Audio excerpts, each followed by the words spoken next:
it going. Oh, man. I would say a witty joke right now, but I gotta hurry this up because I gotta get back to the rest stop bathroom. On deck is Little Dick, and on the stage now is Mr. Bonin.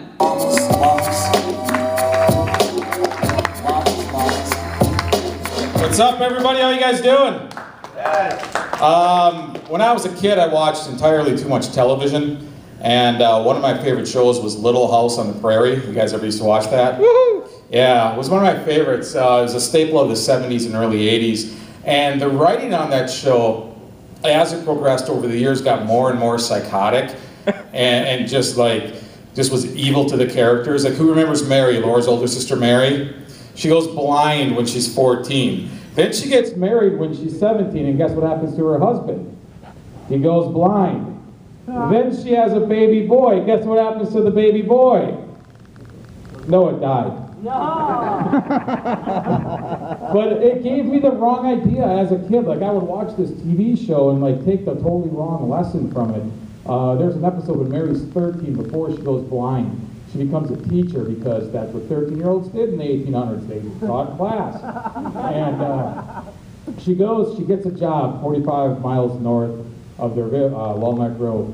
And the pastor sets up the job, and he goes, Mary, this is a tough job. It's a very close-knit community. They don't like outsiders, blah, blah, blah.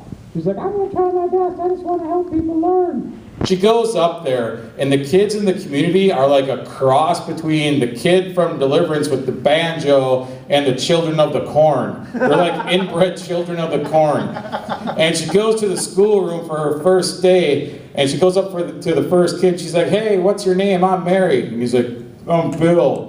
She goes, can you spell your name? He goes, no, I can't spell. She goes, it's Bill, B-I-L. Like she's the fucking miracle worker, right? B-I-L-L. And the kid smiles, and just as he smiles, because he's starting to learn how to write his name, in breaks the town elder. And the town elder doesn't want anything to do with the reading and writing. It's all the work of the devil. It's this crabby old lady. And she keeps calling Mary a Jezebel and chases Mary out of town. So, of course, Mary goes running back to Pa Ingalls. And Pa Ingalls is like the most ethereal, knowledgeable person in the history of the world, according to the show.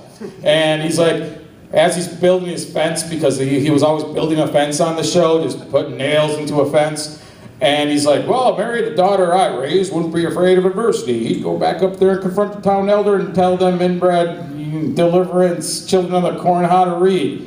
So she's like, you're right, Pa, but will you come with me? So Pa goes with her back to the community. She has a showdown in the schoolroom with the town elder, who's going, you break the 7th commandment, you Jezebel. And Mary goes, if you're so fond of the 7th commandment, why don't you crack open that book and read it? Read what it says. And the woman breaks down crying and goes, I don't know how to read. And Mary goes, that's okay, I'll help everyone learn how to read. And there's Pa Ingalls, all satisfied with his arms crossed, standing behind his daughter, super fucking proud of the kid. Like, she helped all these hillbillies learn how to read, right?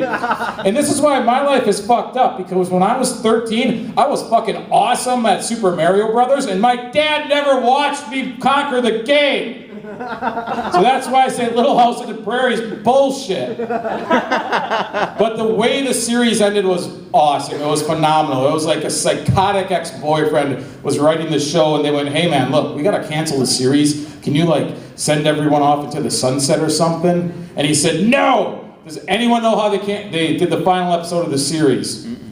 No? Okay, let me fill you in. A rich railroad tycoon comes into town. He's going to buy the town. He's buying everybody and everything. And the town people don't want it. So what do? They blow up the town. They put dynamite in every building, and just as the tycoon's taken over, and he's literally has a black hat on, and he's going, this is my town now, you all work for me. Boom, the explosions go off, and the whole town explodes.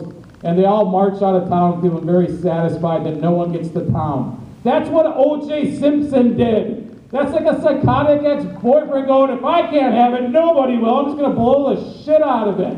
I mean, why didn't you just unleash the Kraken and turn everyone to stone? Or better yet, do the Scooby-Doo ending? Remember the Scooby-Doo ending where they ripped the mask off the villain? They could have ripped the mask off the railroad tycoon at the end of that episode and say, let's see who you really are. rip, off comes the mask, and I would have been like, holy shit, it's Dennis DeYoung from Styx. I'm Chad Bonin, thanks a lot for coming out, you guys, have a good night.